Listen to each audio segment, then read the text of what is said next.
Questo programma è offerto da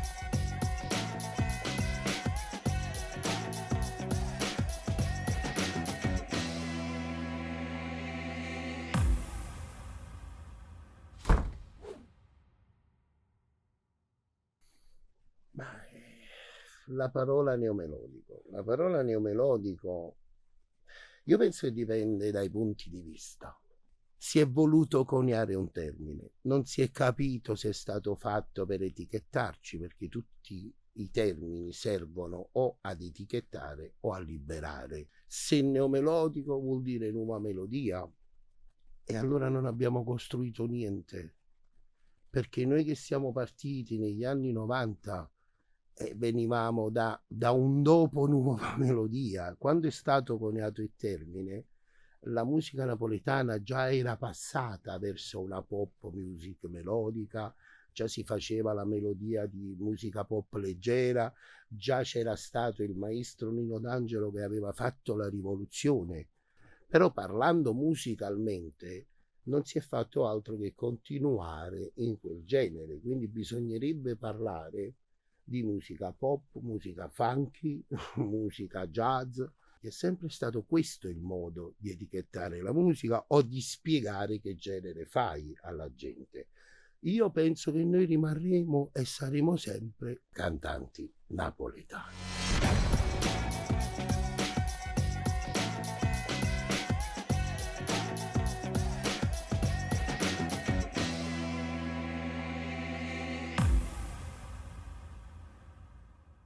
Ogni generazione ha la sua colonna sonora. Noi eravamo magari più romantici e amavamo parlare d'amore. Eravamo sicuramente più legati perché non avevamo tutta questa vita, insomma, virtuale, avevamo una vita più social, più vera. Noi ci innamoravamo realmente. In quelle canzoni c'era tantissima passione e tantissima verità che era arrivata fino a quel momento, insomma, che quella coppietta aveva vissuto. C'era un vissuto diverso.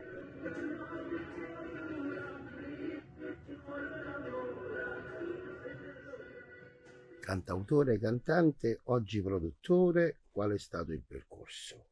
Allora, diciamo che ho iniziato come cantante e avevo 9 anni. Tutto questo parte dalla passione di mio padre, buonanima, per la musica, che lui, non avendo potuto fare il cantante nella vita, perché doveva lavorare, ha trasmesso a un certo punto la sua passione verso questo figlioletto che si approcciava a questo regalo che fu il primo pianoforte a casa e così. E mi portò dal maestro e da lì inizia la mia passione come cantante. Ciao a you, siamo qui a Studio Uno Sound, maestro Checco D'Alessio, Sergio Donati, il grande Rosario Miraggio. Oggi ho avuto il piacere di collaborare con loro, abbiamo messo su un pezzo che spacca tutto. Sentiamo questa novità, vai. Pochi secondi. Non ti preoccupare che pure io tiene emozione, che ci posso fare sia stato tutta un'illusione. Fammi allontanare che si può perdere la ragione, mentre sto a luccando che non ti perdono più. Quando un amore se ne va, uno dei due si fa più male. Il mio rapporto con gli artisti è un rapporto che si basa prima di tutto sull'amicizia, perché adesso io non è che vorrei fare quello che sta sulle sue, no, io per carità, io lavoro e ho bisogno di lavorare, però poi ho capito una cosa fondamentale a un certo punto della mia vita, ho capito che non c'era bisogno di fare 1000 canzoni per creare un macello e per stare sempre in guerra con me stesso, non avendo il tempo per farle. Ho capito che mi dovevo dedicare a pochi artisti, cercando di diventare, anche tra le altre cose, tra virgolette, un amico degli artisti per i quali lavoro, perché io personalmente, a differenza non lo so degli altri, non so come lavorano gli altri, perché io ho avuto modo di lavorare con poche persone, ho lavorato con D'Agostino, con Gino Da Vinci, con Toto Fabiani, ma con Caradonna, insomma ho lavorato con tantissimi personaggi, però io ho sviluppato un mio modo di lavorare e secondo il mio modo di lavorare io ho bisogno di conoscere l'artista. Infatti da me anche quando viene un giovane e mi chiede una canzone, io faccio sempre in modo di prendere 3-4 appuntamenti. Non mi metto mai al lavoro al primo appuntamento, perché ho bisogno di capire il carattere, di capire come si esprime, che faccia ha quando usa delle espressioni, perché credo che quello che scrivi in una canzone e un artista la interpreta, poi ha bisogno anche della mimica facciale, perché se tu sbagli e fai dire a un artista cose che non gli stanno bene sul carattere, sul volto, io penso che la gente tutto questo lo percepisca. Fui, fui, fui, quanta sirena stanno a noi, per mezzo traffico mi strigne i fui, mi strigne i fui. Sì perfetto, a noi fai paura, sì perfetto, sto corpo è una scultura rintolietta, con te parano muovi rintolietta. Io amo tanto lavorare con i giovani, per esempio ultimamente sto lavorando ma moltissimo con un ragazzino che si chiama Santiago, che sta nello studio da quando aveva penso i suoi 13 anni. Oggi è un ragazzo che ha i suoi 18-19 anni e sono felice di trasmettergli qualcosa. Quindi la differenza sicuramente c'è, ma sta semplicemente in questo: c'è l'artista che ti dà la possibilità di vivere tutto il momento della costruzione del brano, tutta l'emozione che tu provi, ti dà la possibilità di interscambiarla con lui. Questa secondo me è la differenza.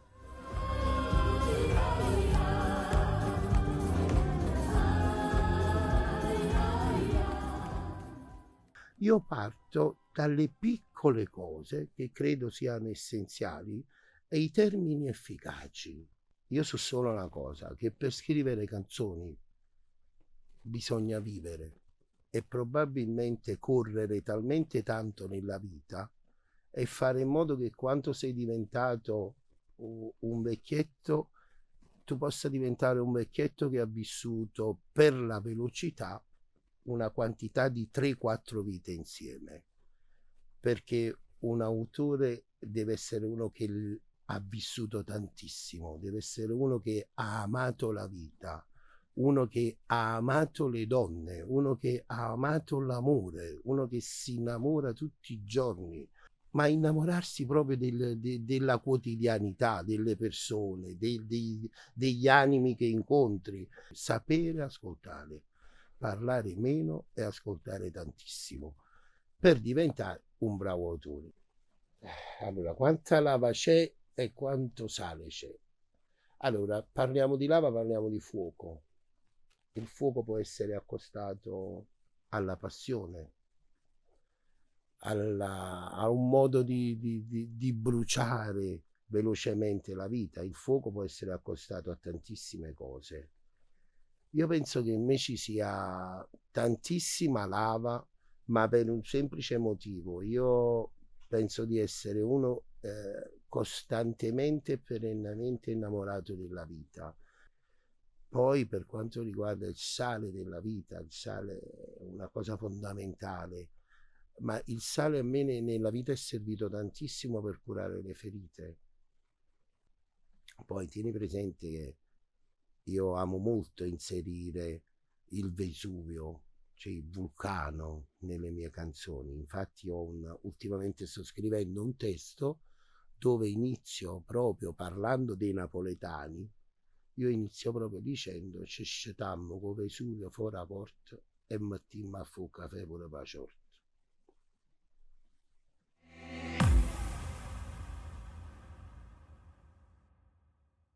Ma tu ce l'hai presente, Enrico Esente? Ancora una volta, Arredamenti Enrico Esente ti stupirà con la strepitosa promozione Super Saldi, valida su tutta la merce in esposizione in pronta consegna, con sconti irripetibili. Inoltre, i nostri prodotti per un massimo di 5.000 euro saranno finanziabili con comode rate, senza busta paga. Resta aggiornato sui nostri social.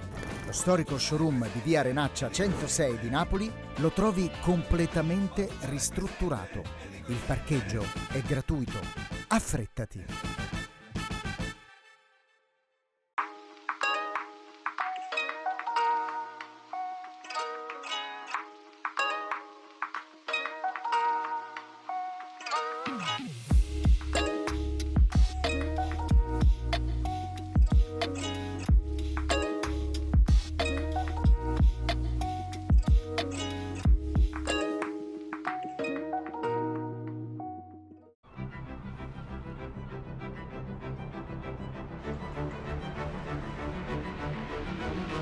Se ogni tanto ti fermassi ad ascoltare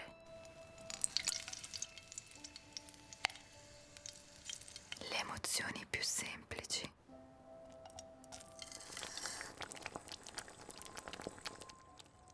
Lo senti? È il sapore delle cose vere, la fiammante, autentica come te.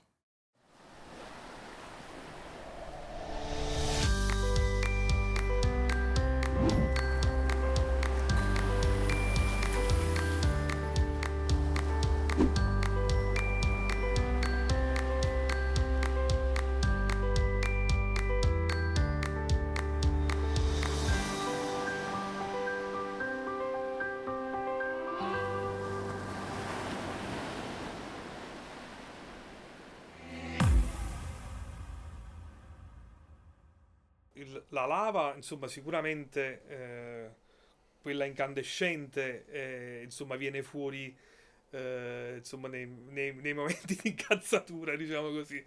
Là esce fuori la lava. Il sale, insomma, nei momenti in cui, insomma, dobbiamo difenderci dalle negatività. No, vabbè, a parte gli scherzi. Credo che comunque ci sia un bel 50%, devo dire, delle due cose, perché essere artisti, diciamo, incandescenti in questa città non è facile. Amo talmente questa città che non la lascerei mai, quindi però ci sono stati dei momenti in cui sono stato molto tentennavo, cioè volevo andare via, però poi ecco, da Abbracciami in poi devo dire, insomma, questa città mi ha ridato sicuramente qualcosa. Quello che io ho cercato di dare, in parte, insomma, mi è stato restituito. Finalmente stasera sto qua insieme a te e nessuno può sentire. Sono poco scornose sti cose, tu sai. Non so buona le fa. Una mattina ci sentimmo con Andrea al telefono e Andrea diceva: ma non abbiamo scritto ancora una canzone d'amore, perché già collaboravamo da un paio d'anni, avevamo scritto pure con Antonio Spenillo, tutte cose più particolari che poi sono uscite anche dopo nei vari dischi di Andrea, ma non avevamo ancora una canzone d'amore e diciamo che volevamo stendere una mano anche verso il pubblico. E io dico sempre che Abbracciami è stata una canzone perché, cioè, voluta per voglia di fame e di fama, diciamo così. E allora sì, abbracciami più forte, perché pochi sono forti. Se tutto il tempo che è passato è tempo perso, oggi rimane non esiste niente più. E decisi quel pomeriggio di imbracciare una chitarra. Dirai tu per quale motivo la chitarra? Perché per me è uno strumento che conosco poco, conosco 10 accordi e li ho messi tutti quanti in quella canzone. Infatti praticamente ho finito tutta la mia parte armonica con la chitarra, però volevo comporre quella canzone con quello strumento che conoscevo di meno per renderlo più semplice, per far sì che potesse arrivare come una canzone da falò.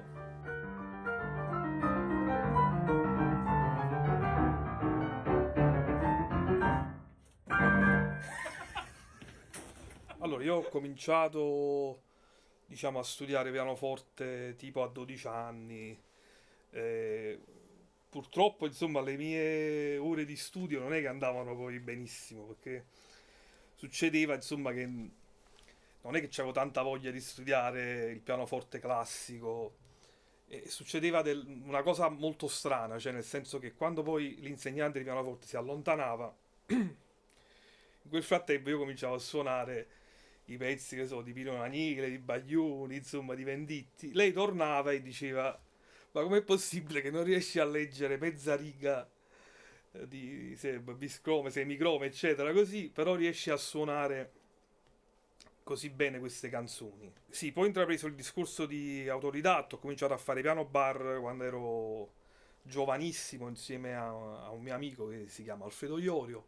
E abbiamo cominciato a fare i locali di Napoli, insomma, l'Allora Bella di Notte, Playoff, Kiss Kiss Café, cioè insomma cominciamo a fare tutti i locali di Napoli, quando all'epoca era facile al limite portare un'audiocassetta, ascoltavano, diciamo, una sorta di demo che riuscivamo a registrare a casa col 4 piste e riuscivi addirittura a suonare nei locali, quindi a già guadagnare, diciamo, i primi soldi, ed era una grande soddisfazione anche per i miei genitori, insomma, vedere che riuscivo a portare un po' di pane a casa.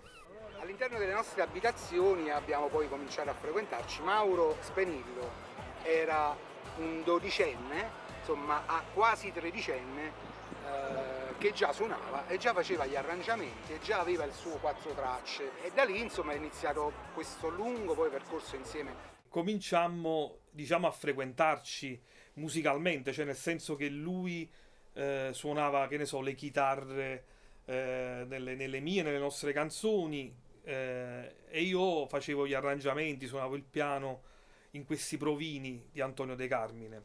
Tra l'altro noi stiamo alle spalle proprio del nostro home studio, Svizzero Home Studio, qui era questa la Torre San Giorgio, e più che studio di registrazione era veramente un ritrovo per tutti. Noi tornavamo la notte, trovavamo gente che non conoscevamo. E la cosa particolare è stata farlo poi al Maschio Angioino, perché Antonio era il figlio del custode, quindi avemmo la fortuna di aprire questo studio nella Torre San Giorgio e cominciamo a fare i primi lavori. Devo dire siamo stati fortunati perché abbiamo cominciato facendo quel progetto di Enzo Gragnanillo che poi era Alberi, con Ornella Vanoni e Caterina Caselli.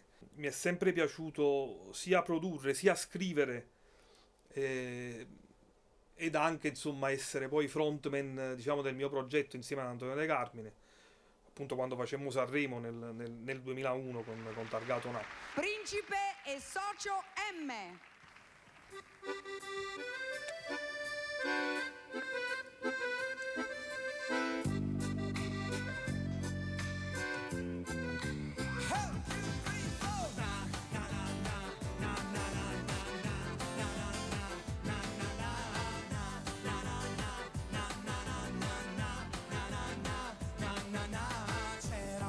Una mentalità, una canna, 2 stanze, 43 amici, una candela e tanta voglia fa, un burdello chiamato la rivoluzione. Ciccio fra tutti era Targato Na, non capiva però gli piaceva fumare, aveva gli occhi la felicità e un boccione paesano, basta questa canna. Nel periodo in cui siamo stati protagonisti con Principe e Socio M, quello è stato un momento per me importante, ma soprattutto importante per chi mi stava vicino, perché poi fare Sanremo è un po' come avere, diciamo, una sorta di carta d'identità, di documento di riconoscimento, perché poi fino a quando non fai Sanremo, che ne so, per i tuoi parenti, per tua zia, cioè significa che non fai veramente questo mestiere. Appena fai Sanremo dici: ma allora veramente fai questo mestiere?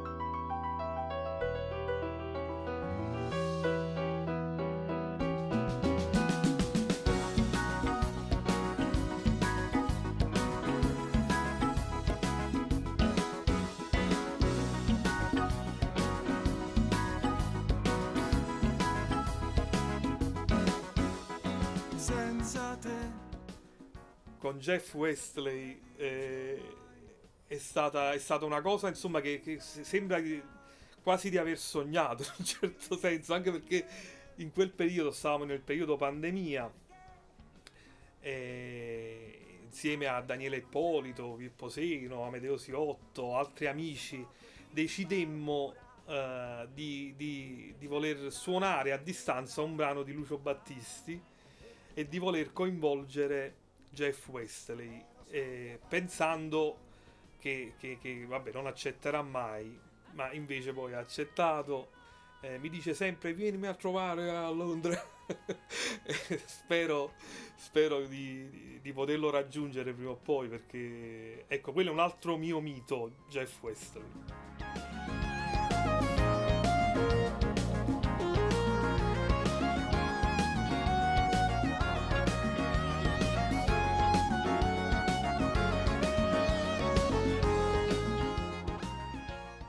Con mio fratello diciamo che è una collaborazione che dura, insomma, da quando siamo nati, chiaramente, no?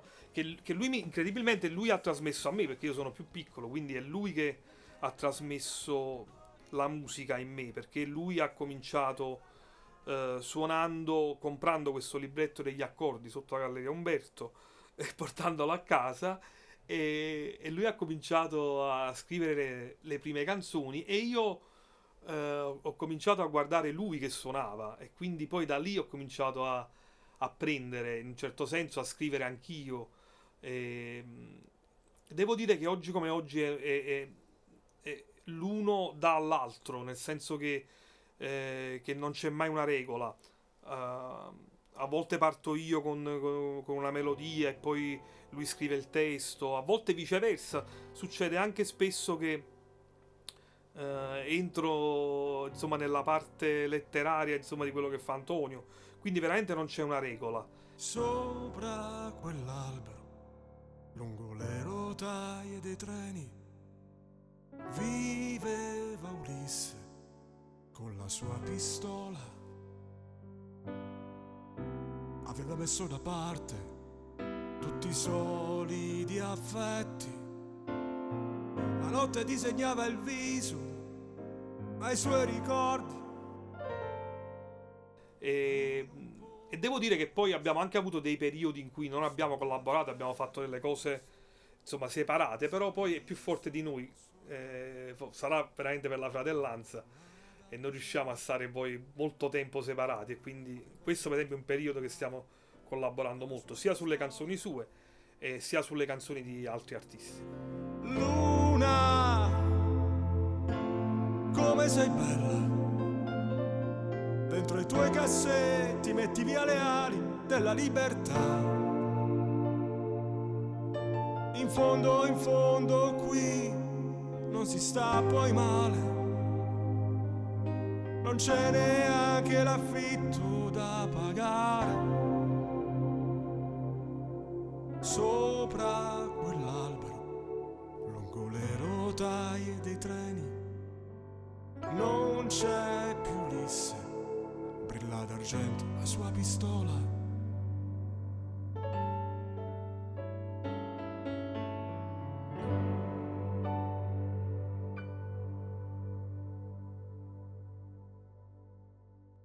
Questo programma è offerto da